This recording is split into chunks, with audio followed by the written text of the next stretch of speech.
masing-masing. Bukan orang bagi cuti, duduk pergi lepak-lepak dengan kawan-kawan, kita semak-semak.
Negara kami, Engkau lindungilah hamba-Mu yang kini ini daripada segala musibah. Engkau jagilah diri kami daripada penyakit yang berbahaya dan wabak yang mengancam nyawa. Kerajaan memutuskan untuk melaksanakan perintah kawalan pergerakan mulai 18 Mac 2020 iaitu lusa hingga 31 Mac 2020 di seluruh negara. Perintah kawalan ini dibuat di bawah Akta Pencegahan dan Pengawalan Penyakit Berjangkit 1988 dan Akta Polis 1967. Salam sejahtera dan salam madani kepada pesyarah dan panel-panel yang hadir pada hari ini. Terlebih dahulu, saya ingin memperkenalkan diri saya, Justin Lily, pelajar USM sebagai moderator untuk forum ini. Dan ingin saya memperkenalkan panel-panel kami yang mulia ini dari universiti yang sama. Panel pertama kami adalah Cik Priya yang cantik menawan bak bunga teratai yang mekar berseri, kan? Panel kedua kami adalah Encik Said yang segak sebagai hero Hindustan. Okay, thank you. Seterusnya, panel ketiga kami adalah Puan Diana yang comel sebagai Cik Mek Moleh. Okay. Dan panel terakhir kami ialah Encik Safwan yang tidak perlu saya dipuji buat masa ni. Okay, tak apalah. Saya puji juga ya. Yang paling smart dalam tim forum kami. Okey, tanpa membuang masa, saya ingin mengulas serba sedikit mengenai tajuk forum yang akan dibincang sebentar lagi. Tajuk kami adalah mengenai wabak pandemik COVID-19 yang telah menyerang seluruh negara dan meragut berjuta-juta nyawa manusia. Pada permulaan, kita semua beranggap virus COVID ini adalah sekadar demam dan sesama biasa. Namun, apa yang telah berlaku adalah satu malapetaka yang tidak diduga. Tetapi, disebabkan malapetaka ini jugalah yang telah mengubah manusia daripada yang main-main ke serius. Cik Priya, apakah faktor ataupun bagaimana penyebaran COVID-19 di Malaysia? Okey, terima kasih Cik Jasmine atas kepujian tadi ya. Okey, pada pendapat saya, faktor yang boleh menyebabkan menyebarkan virus ialah hubungan rapat antara dengan seorang yang mempunyai COVID, terutamanya seorang yang mempunyai simptoms COVID, batuk, sesama dan sebagainya. Selain itu, virus boleh merebak dalam persekitaran yang tertutup, kurang pengudaraan. Ini kerana aerosol boleh kekal digantung di udara. Ini boleh dijangkitkan apabila menyentuh permukaan ataupun objek yang telah dicemari virus. Selain itu, menggunakan tandas awam ataupun bas awam. Mungkin tempat yang kita duduk ataupun sentuh telah digunakan oleh penyakit sebelum ini. So bila kita tersentuh, so bolehlah menyebarkan COVID. Tambahan juga, melancong pun boleh menyebarkan virus jika salah seorang yang anda bertemui telah dijangkit oleh COVID. So kita pun ada juga yang boleh dapat menyebarkan COVID kepada keluarga kita bila kita datang balik ke negara kita sendiri. Oh, okey. Terima kasih atas jawapan Cik Priya. Seterusnya, soalan saya kepada hero Hindustan kita. Encik Said, apakah kesan COVID-19 kepada dunia, terutamanya di Malaysia? Okey, terima kasih saudari Jessie. Seperti yang kita tahu, COVID-19 ini memberi impak yang negatif kepada dunia, terutama sekali di Malaysia. Dan impak yang kita nampak paling besar adalah kematian. Menurut laporan World Health Organization, sehingga 6 Mac 2023, sebanyak 700 juta lebih kes telah dicatatkan. Yang mana daripada kes ini, mengakibatkan kematian sebanyak 6 juta orang. Ini bermakna di luar sana terdapat ramai orang yang kehilangan ahli keluarga dan saudara akibat COVID-19 ini. Untuk mengawal penyebaran wabak coronavirus ini, kerajaan telah mengeluarkan arahan Perintah Kawalan Pergerakan PKP. Dan seperti yang kita tahu, ianya tidak berhenti kat situ. Kerana selepas itu muncul pula PKPB, PKPP dan PKP. Di sinilah munculnya kesan yang kedua, iaitu kehilangan pekerjaan. Jika kita lihat dari data yang dikongsi oleh Pekeso, seramai 140,000 telah kehilangan pekerja bagi tempoh Mac 2020 sehingga 20 Ogos 2021. Ramai yang hilang pekerjaan akibat penutupan syarikat dan tindakan pengecilan yang diambil oleh syarikat. Syarikat tidak dapat lagi menampung perbelanjaan yang tinggi, sedangkan perniagaan tidak dapat berjalan. Jadi, pengecilan syarikat dilihat dapat mengurangkan perbelanjaan dan lebih buruk lagi, syarikat terus ditutup. Ia sekaligus merencatkan pertumbuhan ekonomi negara. Jadi, apabila perniagaan tidak dapat dijalankan, syarikat tiada pendapatan. Bila tiada pendapatan, syarikat terpaksa ditutup.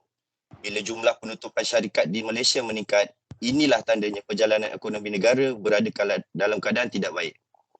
Tapi, perlu saya kongsikan juga, COVID-19 ini bukan sahaja memberi kesan negatif, tapi juga kesan positif. Dari sudut alam sekitar terutama. Jika kita lihat di berita dan di media sosial, Sungai Kim Kim yang dulu pernah viral kerana pencemaran yang sangat teruk, kini sudah bersih. Kesan daripada PKP, kilang yang melepaskan kimia ke Sungai Kim Kim telah ditutup dan terhenti operasinya. Apabila operasi terhenti, tiada kimia dapat dilepaskan ke dalam sungai. Cerita di Port Dickson pula, baru-baru ini kita dengar yang pantai di sana kelihatan bersih. Beberapa penduduk dikatakan ternampak ikan lumba-lumba renang di tepi pantai. Inilah kesan daripada PKP. Bila pergerakan manusia disekat, aktiviti tidak dapat dilakukan. Alam semula jadi yang dulunya cemar menjadi cantik semula.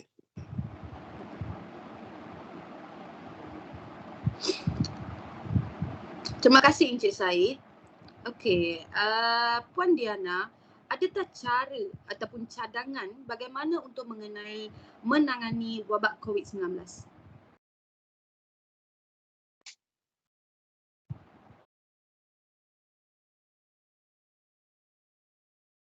Okey, terima kasih saudari moderator kita.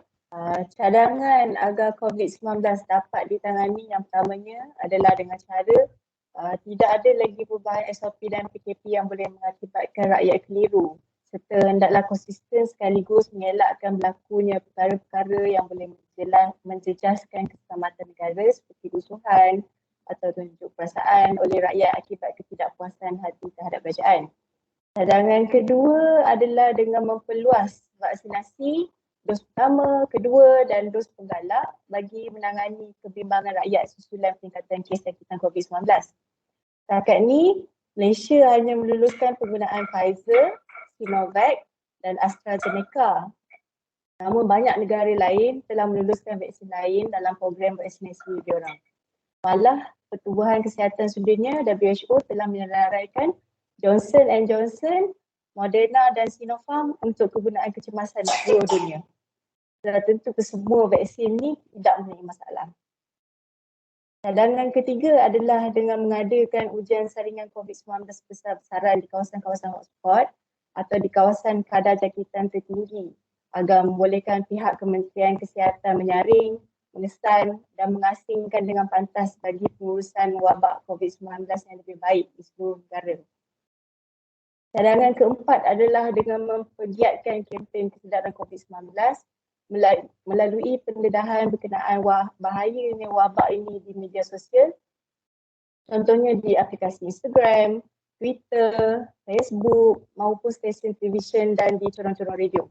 Sifat manusia yang perlu terus diberikan penerangan, penjelasan dan selain itu juga menggalakkan pemerkasaan komuniti dari segi kepatuhan. Kempen kesedaran amat penting agar rakyat Malaysia menganggap individu itu sendiri sebagai petugas barisan hadapan dan mengamalkannya sewaktu pasca endemik dalam usaha membantu kerajaan memerangi penularan COVID-19. Garis panduan yang dikeluarkan oleh pihak berkuasa juga berkaitan dapat menangani situasi penularan COVID-19 di Malaysia ni tidak bertujuan untuk menyusahkan rakyat Malaysia. Baliknya, garis panduan ni melindungi individu itu sendiri, malah orang lain juga. Termasuklah petugas barisan hadapan yang sangat penting. Jadi kesimpulan dia, kempen kesedaran ni memang harus diterapkan agar rakyat Malaysia tak lupa akan wabak ni bila kita dah masuk fasa endemik. COVID-19 tak lagi asing dengan kita sebab kita sekarang ni hidup sama-sama dengan wabak ni. Selain dari itu, penerapan amalan mencuci tangan yang bukan sahaja untuk mengelakkan penyakit berjangkit COVID-19 saja, malah ianya adalah satu amalan kebersihan yang sihat dan perlu dipraktikkan oleh semua peringkat generasi bermula dari sekolah maupun di tempat kerja kerana melawan COVID-19 ni adalah tanggungjawab kita bersama. Terima kasih.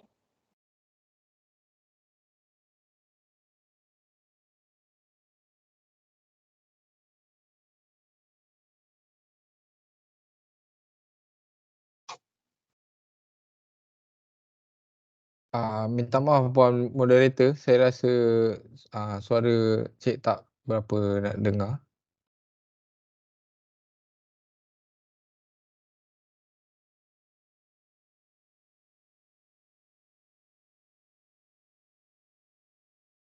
Saya minta maaf sekali lagi, saya rasa Cik Moderator punya speaker di mikrofon di mute kan? Oh, minta maaf. Boleh dengar? Boleh, sekarang boleh. Saya rasa soalan tu dituju kepada saya ke? Okey, tak ada. Masalah teknologi. Okey, baiklah. Okey. Akhir sekali, apakah kesimpulan yang dapat Encik Safwan katakan terhadap COVID-19 ini? Okey, pertama sekali terima kasihlah untuk pujian yang luar biasa untuk saya. Okey, terima kasih. Okey, secara keseluruhannya, kesimpulannya, penularan wabak COVID-19 ni, dia telah memberi kesan yang besar kepada negara dalam aspek ekonomi maupun sosial juga. Adalah normal jika manusia mengalami tindak balas emosi yang kuat terhadap satu ancaman ataupun kejadian traumatik merangkumi serangan dan ancaman wabak lain seperti virus SARS, MERS COVID, maupun COVID-19 tu sendiri. Tapi pada kebiasaannya, gejala tekanan akan cenderung untuk pulih secara semula jadi dari semasa ke semasa. Walau bagaimanapun, ada kalanya terdapat gejala-gejala dalam reaksi kesihatan mental tidak bertambah baik dalam tempoh yang berpanjangan. Oleh itu, sangat perlu untuk individu itu sendiri mendapatkan bantuan segera daripada ahli terapi atau ahli profesional kesihatan mental bagi menangani atau mengatasi masalah itu.